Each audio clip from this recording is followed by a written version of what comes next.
Hey guys, I just wanted to reach out to you and let you know that Surewinder is still selling amazing products.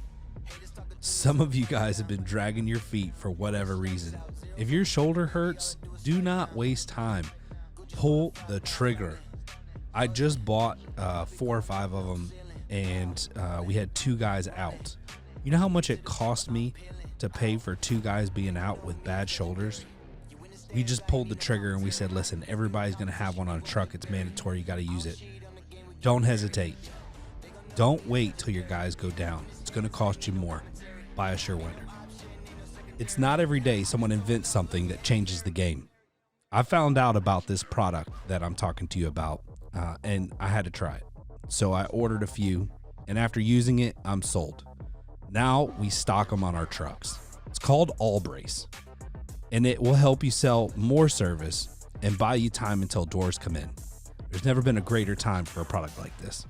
Phil has a video on his website of him cutting a door literally in half, installing the All Brace, and running it like nothing ever happened. It is literally incredible. One of the greatest selling videos I've ever seen. You're going to want to check it out at all-brace.com. Y'all, I've got the funniest story. So I'm like, I realize it's too late for me to leave to go get food, right? This has been my life recently. Because it's 12:30 in Atlanta. I get it. Okay.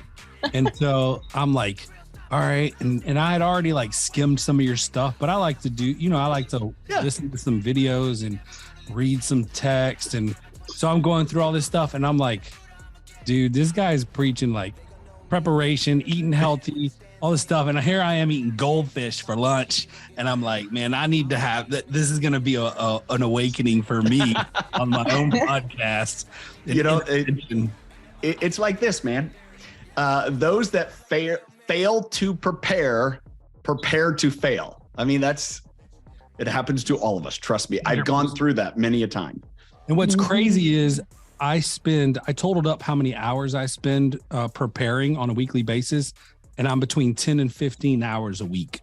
Of preparing in just what? Preparation for the week. Okay. Yeah. What I don't prepare for every day is lunch. Uh-huh. So, and there's an aha moment for you, like, Ryan. Prep it. Dude, here's what I want to say. Camera's like, he doesn't need to eat. He said he wants to lose weight. Let's just book him for lunch. No, I'm just kidding. I'm blaming her for my own stuff. I just read Jocko Willick's like Extreme Ownership, and I'm still just pushing it off on her. Here's the way I look at that. We're going deep into it. Is keep it simple, stupid. Yes. Yep. Just kiss. Mm-hmm. Just keep it simple. And so I wear a black t-shirt every single day. It's a decision I don't have to make. I started, some years ago during COVID. It's like, I don't have to think about it anymore, especially getting on Zooms, everything else. Like, I don't want to think about it. And from a food point of view, that is a decision that I could eat the same thing. I pretty much eat the same thing every single day for lunch. I don't care. I don't care about food. Food's not something special to me. I don't enjoy food. Don't know me wrong. I like some food. Like, give me some, Reese's peanut butter. Give me something. I enjoy it, but it's not something that my life is not fulfilled without it. Yeah, right. But then it comes down to just like, what do I need to do? So I'm not. So I had some yogurt right before this. Why? Because I can grab it. I can come down here. Are you doing this on purpose? No, I'm just kidding. No. You queued it up. I ate goldfish, and then I had one of these. And it was so delicious that I grabbed another one. Those are bomb. Those are amazing. We can't have those in our house because the entire box of 6 or 12 will be gone. Like, they're not big enough to just eat one, but they're not small enough to where, it says no high fructose corn syrup, no artificial flavors. So I feel like I'm moving in a good direction. This is probably it's a lie. It's a lie. They suck you in. They make it just the right size that you're like, oh, I need to have another one. And then after that's like, that's still not enough until you have another one. And then you're like, well, there's only 2 left. I'll have those 2. A box is 5. So I might as well just finish it. Yeah. Yeah. Ryan, nice to meet you, man. Nice to meet you as well. Tyler, we're just already in the show, so we might as well just go for it. Rock and roll. Tyler Dickerhoof. Did I pronounce that right? Yeah. Okay. Yep. And I'm like seriously, dude, people, and I want your opinion because people will commonly meet me and they'll be like, what do you do, Ryan? And I'm like, man, where do you want me to start? And so like, I own multiple companies and I'm kind of doing all this other stuff. I got a podcast. I got a mastermind group. I got 2 businesses. I do consulting and coaching. Dude, I have the answer for us. I have the answer. This will stump everyone. Ready? Okay. Yeah. Somebody asks, what do you do? I shave my head. just leave that. I just thought of that. It's People just look at you and they're like, what the heck just happened? Just think about that. Okay. Somebody walks up, it's like, hey, what do you do? I shave my head. What I do. Yeah. Like, just, they will be dumbfounded. And then they'll be like, no, really. Like, you're not shaving your head. Yeah. That's what I'll get. So what do you do when you're not shaving your head? Uh-huh. Yeah. Yeah. Full-time job. I like when I'm looking at your stuff, I'm like, dude, this guy's probably more stuff than I am. Like you seem to be podcast. You got this like thing going on with your wife. I click on it and there's like 50 million women in this photo. And I'm like, dang, if you got that many women's got your back, then you got to be crushing it in that because women just know how to get things done. And then I'm like, he's also got this other thing, like this coaching thing or what. I'm like, dude, how's this guy? There's very few people that I meet where I can relate to them and be like, listen, the world was not meant for people to own more than one company. It's awkward for like you call Verizon and you're like, hey, yeah, I'm calling about this account. And they're like, oh, well, that's not tied to your phone number. This one is. And you're like 45 minutes trying to explain to this person how your phone number is attached to one business, but you're calling about another business. Anyway, so you can probably relate to that, right? I can absolutely relate. And the story that comes to mind is when my accountant fired me. And the reason my accountant fired me, I'm done with you, is because I had too many things going on. We just had too much for them. And I'm like, what do you mean? It's all simple. It all goes together. You know, at that point, we had our nutrition business that I started. We had a gym that we owned. With a part of that gym, because of where it was located, we had to have a nonprofit because you weren't allowed to have a commercial business where it was zoned. So we set it up as a nonprofit, membership club. That then there was a corporation that ran the gym. At the same point, we owned the property. So we had an LLC that owned the property. And then because we had multiple businesses and we had people working for us, we had another kind of shell company that was just all of our employees. So we could build out to each of the different companies with. And then as well, I have some cows. So that's kind of a different thing. And the accountant's just like, how does this all make sense? And I'm like, I just told you how it all fits together. It all fits together. Like, Ryan, don't you dare buy cows. I know, but I am also working on the shell company to a degree. So where you have the employee hub. So to me, what was interesting in starting that is all of them became circumstantial. Like the first business that I started was my nutrition business. So my background, I was a nutritionist for dairy cows. I did that for 13 years. And that business started because I was working for a company and then started my own business, Dickerhoof Nutrition. Pretty simple. That's what it was. And then as we move along, that ended up becoming the business that all of our income from our network marketing, health and wellness funneled through. It's like, oh, that makes sense. Well, in the process there, we started a gym. It's like, well, I know from a liability, from a bookkeeping, have a separate entity, saves money, taxes, all those things. So started that business. In the midst of that gym business, we were looking at having some partners. And because we had several different businesses, people working for one, it didn't make sense to have one company pay for all of their, salary. Right. At the same point, I also understood if something happened to that employee and they were to sue, they were to do whatever, by having different corporations, a lot of that from an insurance point of view would be separated off, right? It's a cheap way of having insurance or an additional layer of insurance.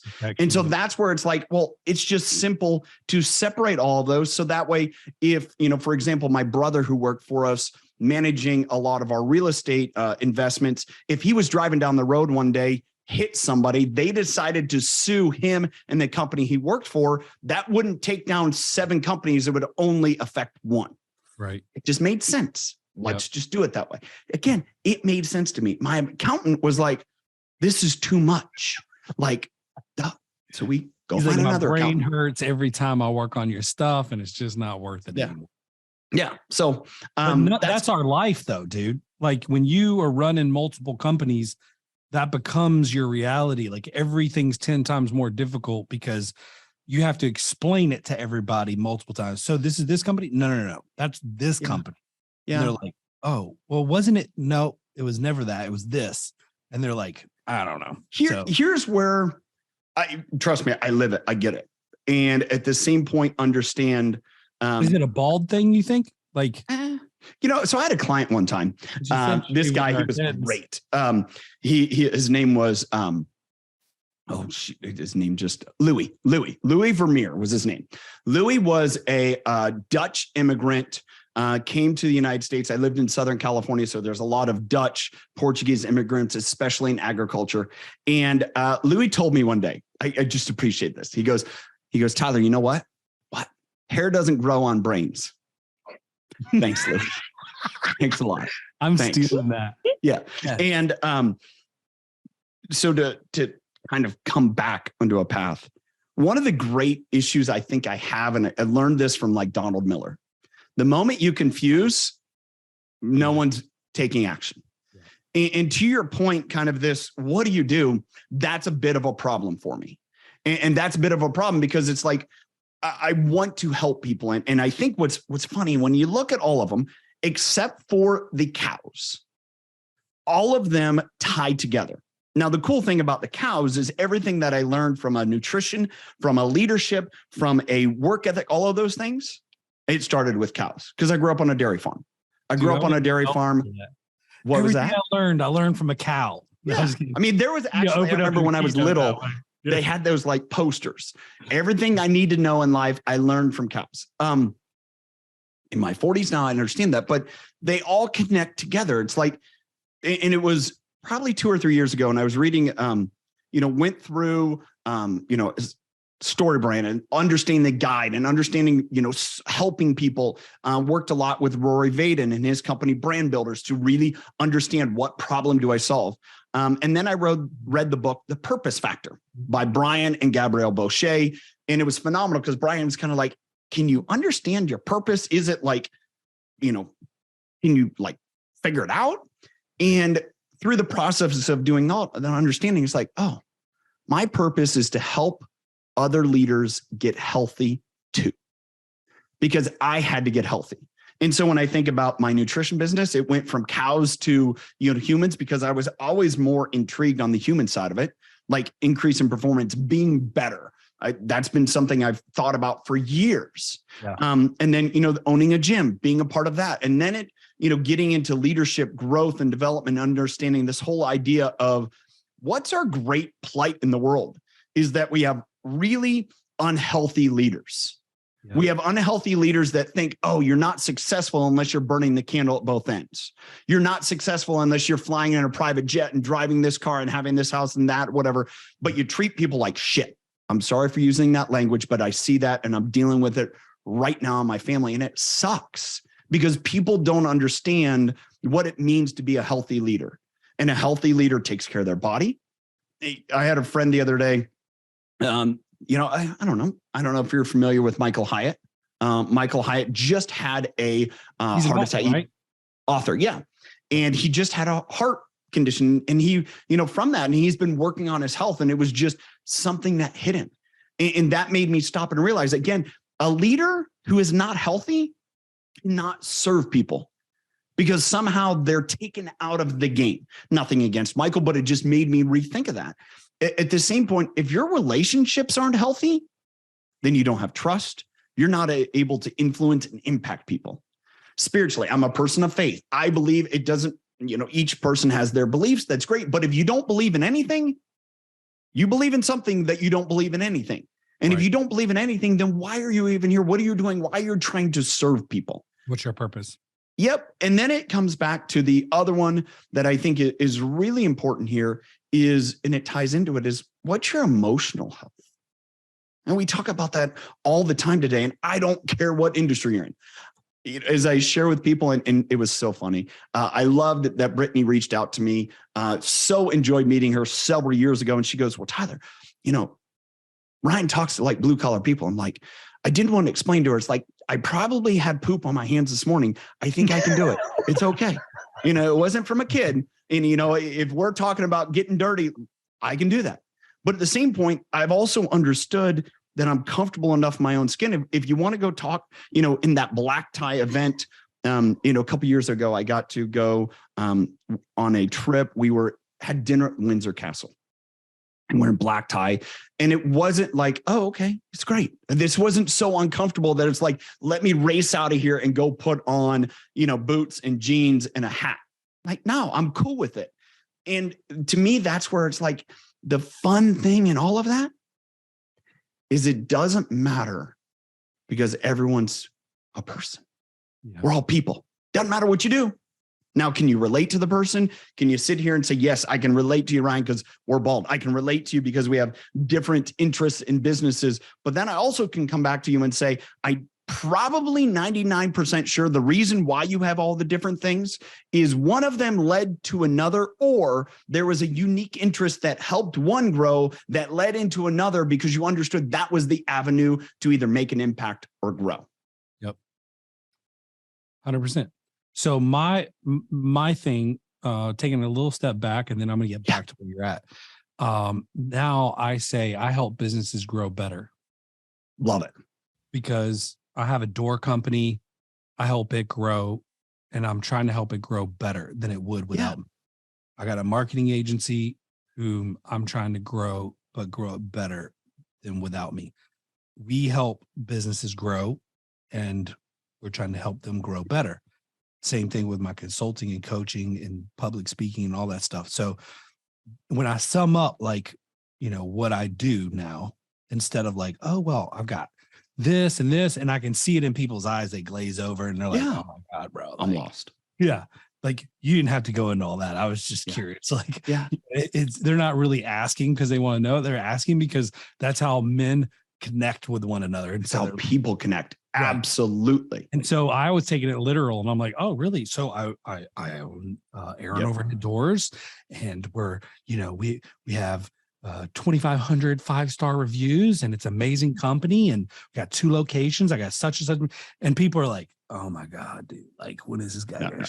No. So I realized, like, through body language, I'm like, okay, I get it. Like, they don't really want to know all that. They just want to know what I do. So now I say, I help businesses grow better. And they're like, And there's like this long, awkward pause of like 30, 40 seconds. And then they go, how do you do that? Like, love it. It's kind of like, do you remember the TV commercials for BASF? We don't make the products you love. We make the products you love better. Yeah. I'm like, what do you do? Like, how do you make the products better? And again, I mean, I love that. It's a natural next step. But it took a little while to get to that point. Like,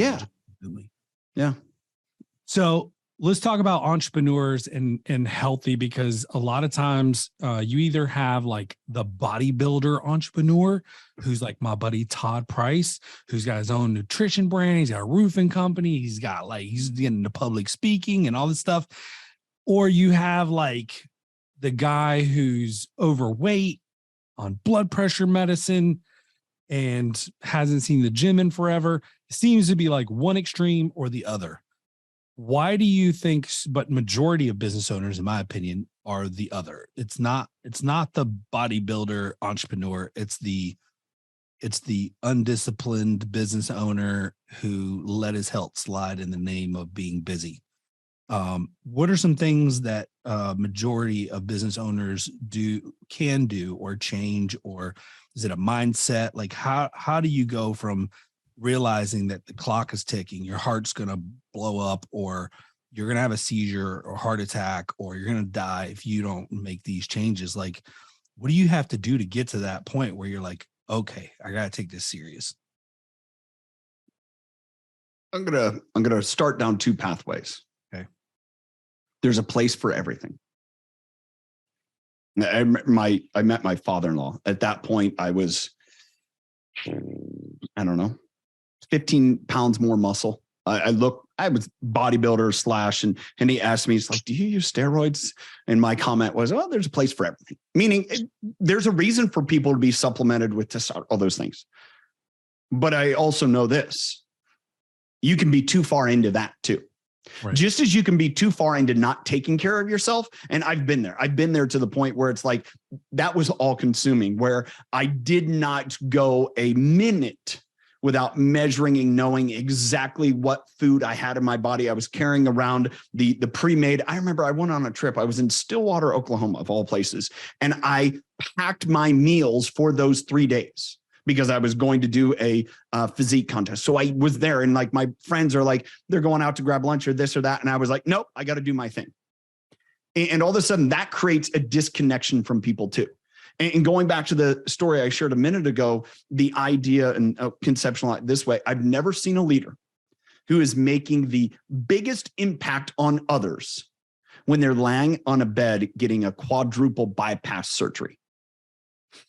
Because what's that? One, it's a very risky surgery. It's like now not so much, where their survivability is higher. But what's their recovery going to be the next 3 to 6 months? Are they going to be at their peak capacity? Going back to, talking about you and the idea to make companies better, right? To, help them be better. Could you do that if you're just trying to survive? Meaning, I'm going to wake up today and I'm going to hope my heart continues to beat. If that's what you're worried and you're focused on, you're not helping others be better. And I think that's where, all of that said, there's a time and place for everything. Moderation is the key, man. And it's understanding if I'm too far one way or the other. And you made this comment, and I think this is what's really, really important. It's important for anyone, whether it's, as a father, to be an example to my children. Understand, hey, you know what? I need to live it. Well, as a leader, the same too. If you want people to care for themselves, take care of themselves in order they can take care of their family, so they can take care of your customers and whoever you serve, well, they can't do it if they're not taking care of themselves first. Right. And I think that also, if you're so ingrained, and again, nothing to take away, you use your example of your friend Todd, not to take anything away from that's not it. But if you're so far on the end that all you're worried about is, am I, going to the gym? Am I, focusing so much on that? Because here's what I've experienced is it can be really intimidating to people. And the worst thing for a leader to do is intimidate others. Yeah. If I walk into my job and my physique is, hard to the point where it's intimidating, my ability to lead just went out the window. My ability to connect with people just went out the window. So if I'm so worried about putting on this armor, and that's my physique, in order to bring value to people, then I just lost people. And I've been there. And it's that armor of insecurity. And so again, I see both extent of it. You can be, Pillsbury Doughboy and like not care about your body, which if you're fine, you care about your body and that's the way you are. Okay. Because you can relate and connect to people there. But if you're on the other extent where you're like, I'm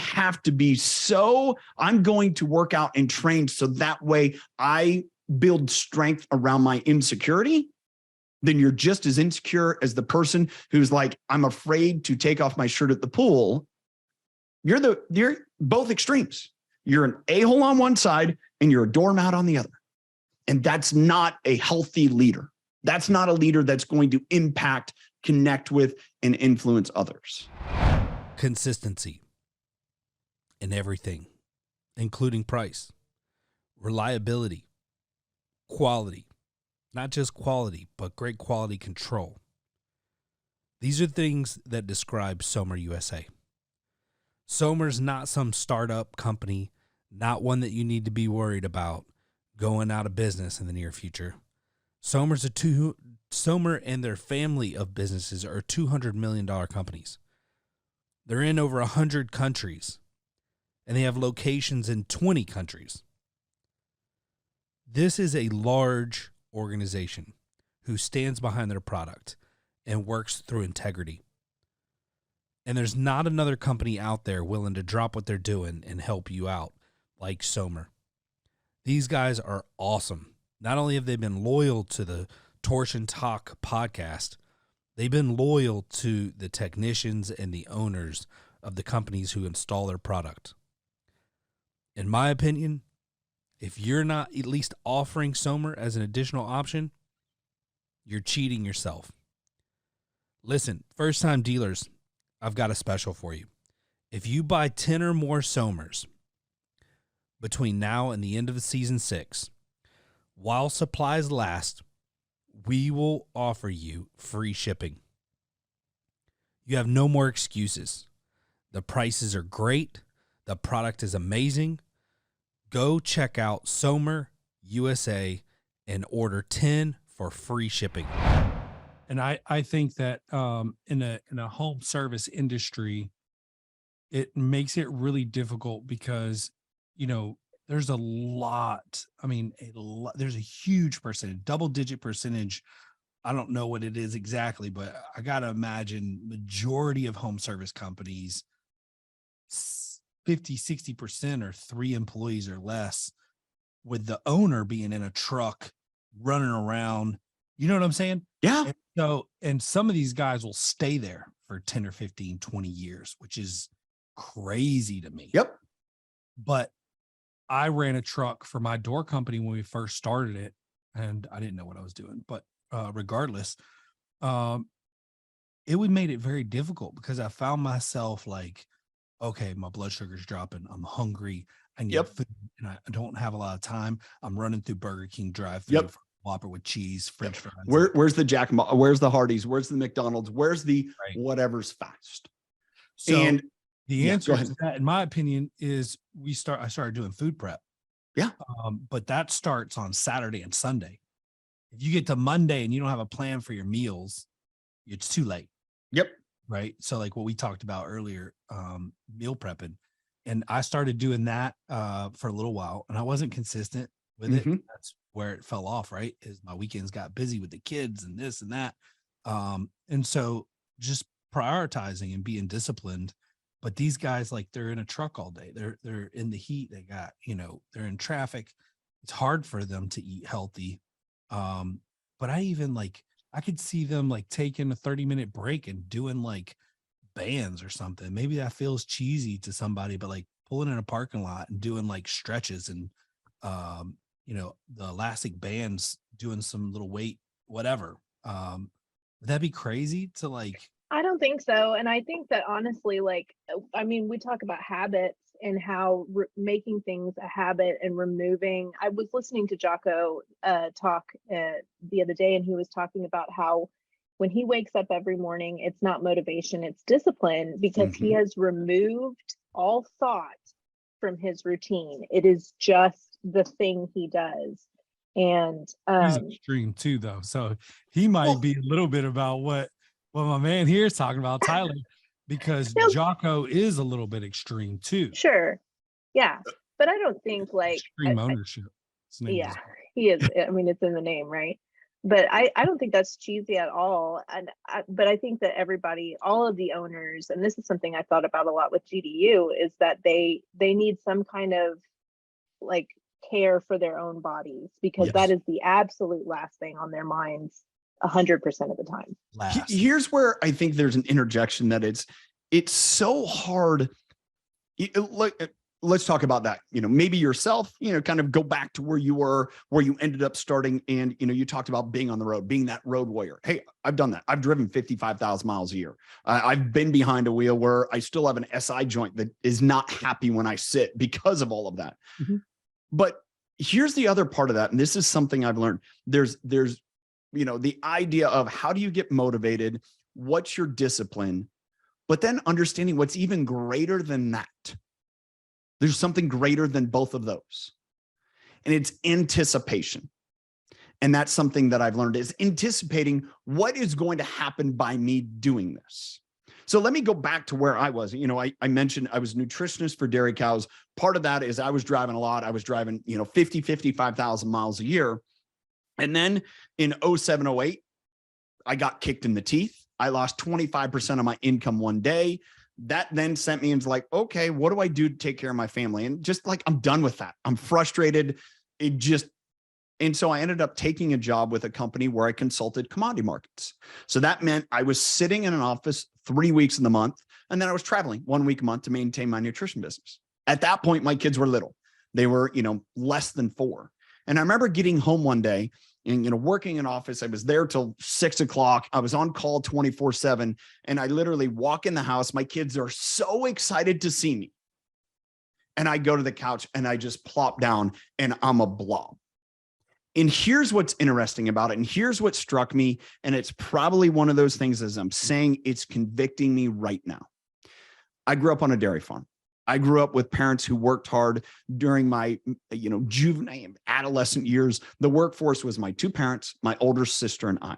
My dad at that point, he was, we are a dairy farm, but he also was a nutritionist for dairy cows too. So he would get up 4:30, 5 o'clock every morning, go take care of our cows, then hit the road, go visit clients, be home by like 3:30, take a quick nap, and, work until 7:30 at night. That was every single day. I didn't know any different. So if I said to my dad, hey, Dad, come throw the ball with me, he's exhausted or he doesn't literally have time to do it. Hey, Dad, come shoot baskets with me. It lasts for a few seconds, and then he was off to do whatever. And as I said that, and my dad was a, collegiate football player, an amazing athlete. And here he was overweight and not able to do that too, because why? He didn't take care of himself. He just worked. Yeah. And I, felt myself as I'm sitting on that couch, and my 3 little kids, all they want to do is play with me. And I'm like, what am I doing? Why? Like, why am I not being the father that my kids deserve? Yeah.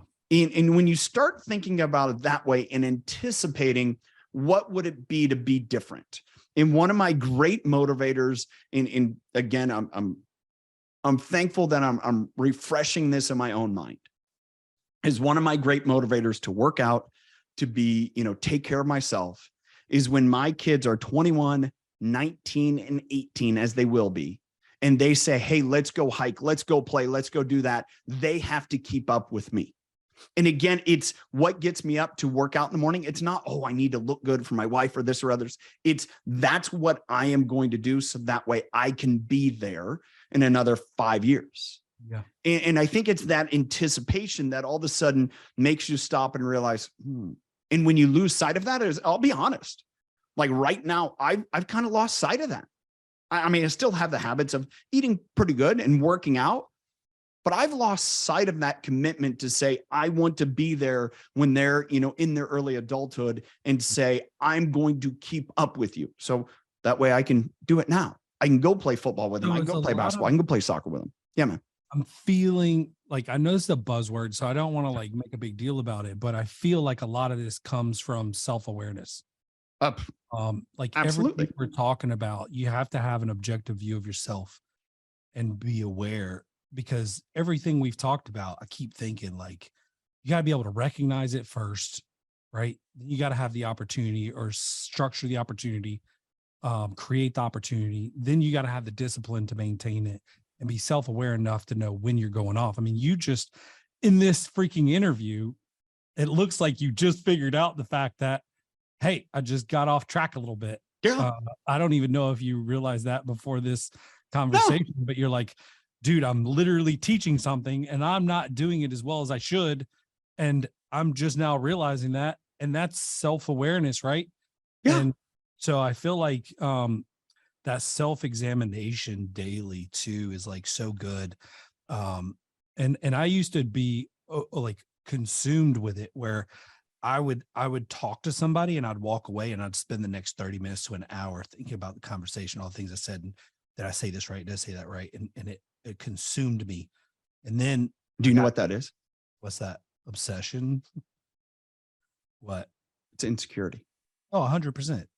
Yeah. And that's, to that point of self-awareness. I justified it by saying that I care about people's feelings, and I wanted to make sure that I was like doing a good job of communicating things the proper way. Mm-hmm. The number one barrier for leaders and people in general is their insecurity. Yeah. And what keeps people from being self-aware? Their insecurity. because it puts this mask on you that I have to show up in a certain way, or I have to, again, going back to that comment I made earlier, put on this armor.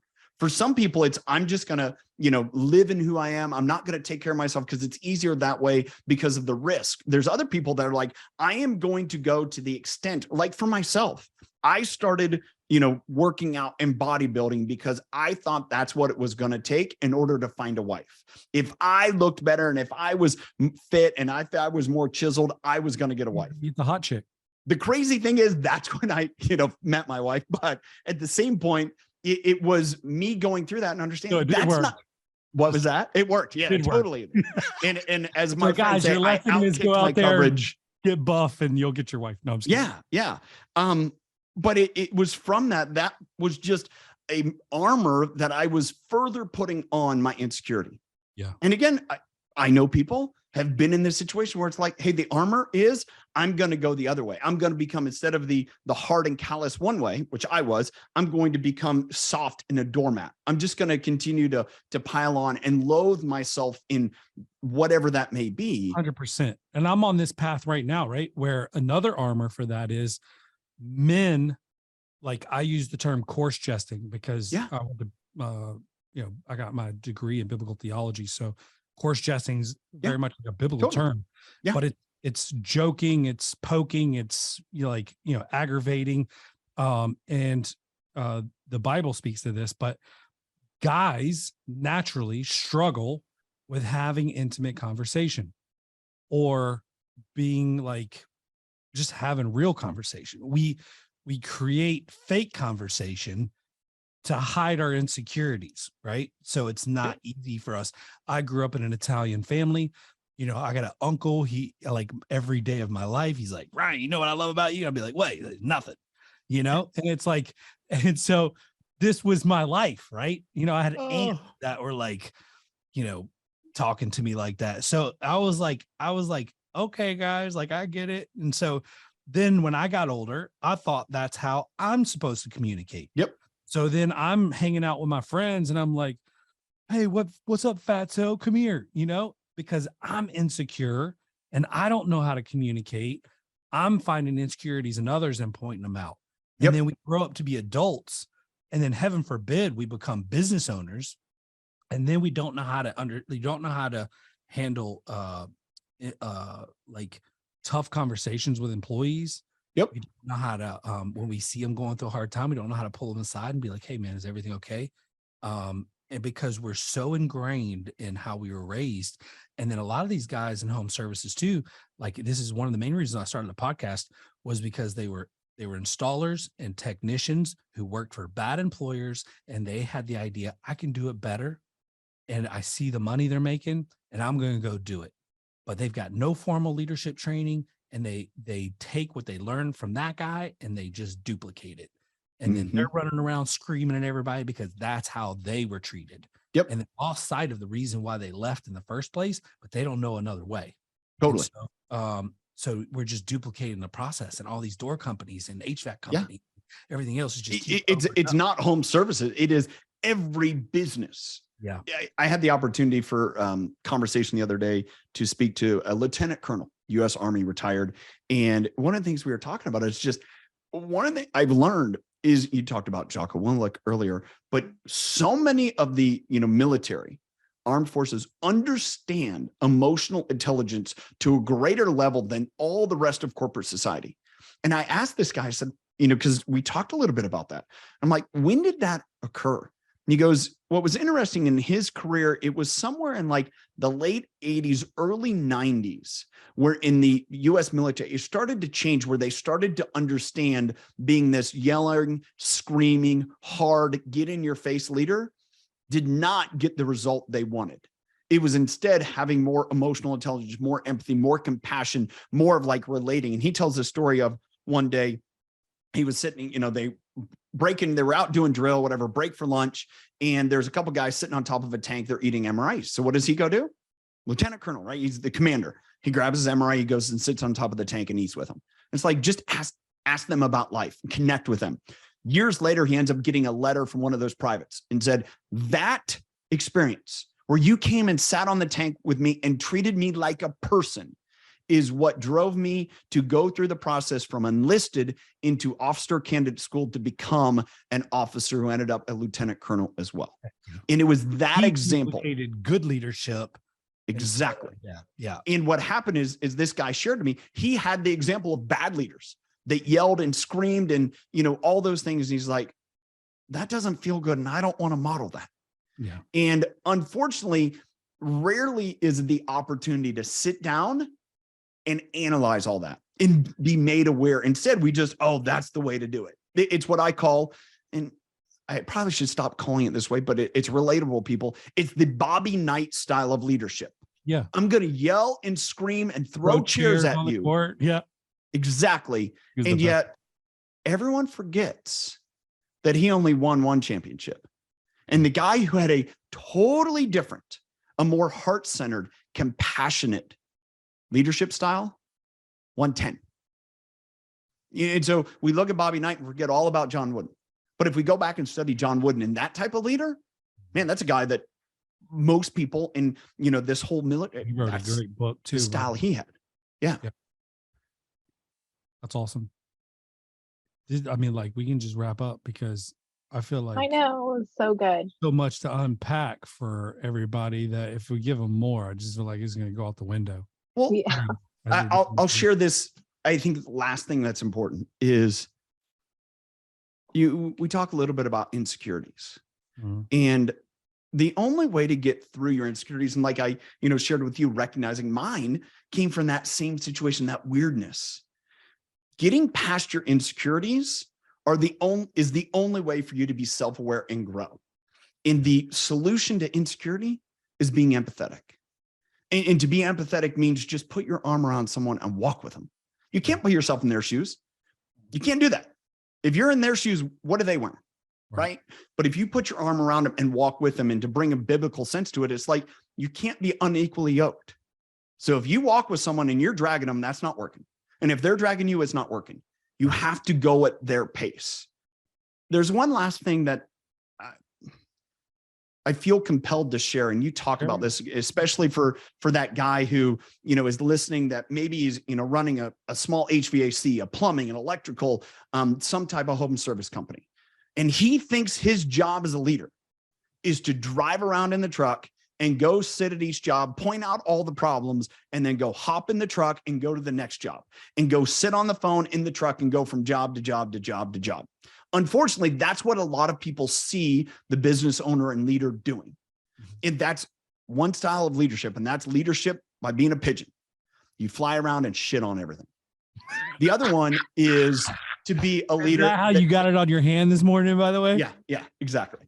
The other one is to be a leader in the trenches, meaning, yes, I may need to go from job to job, but instead of going to job to point everything out, go from job to job, sit down, grab the pipe, carry it with them, grab a shovel, do the work with them.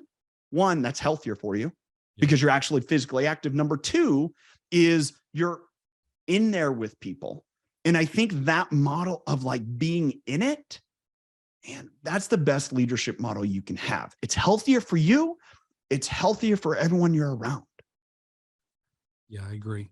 I think business owners as a whole, like what we hear a lot with our owners in our group is, I think they're so afraid of letting go with the idea that they don't know what's going on or that they're not going to do it as well as they do. Yeah. Mm-hmm. That's a barrier to, regardless of what industry you're in. It's insecurity too, though, right? It's 100%. People are going to judge me based upon that instead of judging me on the fact, you know what? Ryan and I work together, right? Ryan, you're a project manager. I'm the owner of the company. And Ryan, you put in an install wrong. Okay. And I come at you and I'm like, why'd you do that? Right? Instead of saying, oh, okay. What'd you learn? Great. Well, let's go talk to the customer and say, hey, we messed this up. It's going to be on us. We're going to learn through this process. We're going to fix it. Guess what that customer thinks? Loves you for life. They love you and say they made it right. You remember the Mike Holmes show, Mike Holmes, Make It Right. Yep. Love that. Why? Why did he have so much compassion and love for people, from people? Because he did whatever to make it right. He understood what was really the solution he was offering. And that's people to feel like they had a safe, comfortable home. Right. It's what people want. Yep. They want a safe, comfortable workplace that the person that I work for cares about me. That's it. 100%. So you got an event coming up. Yeah. Tell me Couple about weeks. So going to talk a little bit more about this stuff. It's a workshop, November 14th, 15th, online, 2 hours each day, short, sweet, but packed full of great information, kind of walking through this, helping, leaders, business owners, even if you don't think you're a leader yet, understand and remove a lot of these fears and insecurities that we've talked about, and also how to, from a mindset, from a routine, build that into your day as a leader so you can actually work through it and get better. So that's what we got. How do they register for that or figure out more information on it? You can go to tylerdickerhoof.com. There's a banner that pops up there, or theimpactdrivenleader.com. Go there. You can click to get more information, make sure it's a right fit for you. Cool. I'm so glad Brittany reached out to you. This is super helpful. I know Tamara and I are probably like, oh my God, we need to send this to like 50 people we know. No, yeah, for sure. It's all like stuff that we're trying to teach our guys and trying to learn ourselves. And I think it's good information. Just hearing it, how you articulate it also hits on things like it's different than the way I articulate it. Yeah. And so a lot of times, like you're saying things, I'm like, oh, I need to do that better. Like, and I teach this stuff. So it's like, it's great to hear other people say stuff like that. I believe this. The only expert is the person who thinks they know it all. It's, we're constantly students, and it's just like, I'm just trying to get better. I shared with this, like, oh, I need to remind myself, I need to do that. Why? Because I'm just learning and I forget. And the moment that we stop learning or that we think we're an expert, dude, move on to the next subject. Right. And I believe this, that if you're constant in saying, what can I do to help impact, serve people, what we talked about at the very beginning, man, you're going to learn and grow. And that's when all of a sudden it starts to be the ahas, and you're like, oh, okay, that's what I can do. That's good, bro. You're a great storyteller, very compelling. You got appreciate it, Ryan. Story. I've enjoyed having you on the show, and hopefully have you back again. Hope you guys, if you're listening, check out the website that he mentioned, register for the event. Sounds like you're only going to walk away with more understanding and be a better leader. And what's the value of that? There's no monetary value. Like, it's life-changing. So you guys are leaders. You're leading your people. You got to constantly be feeding that and getting better and be a sponge. Thank you for listening. Be safe out there and take care of your people. Love you. Have a good day.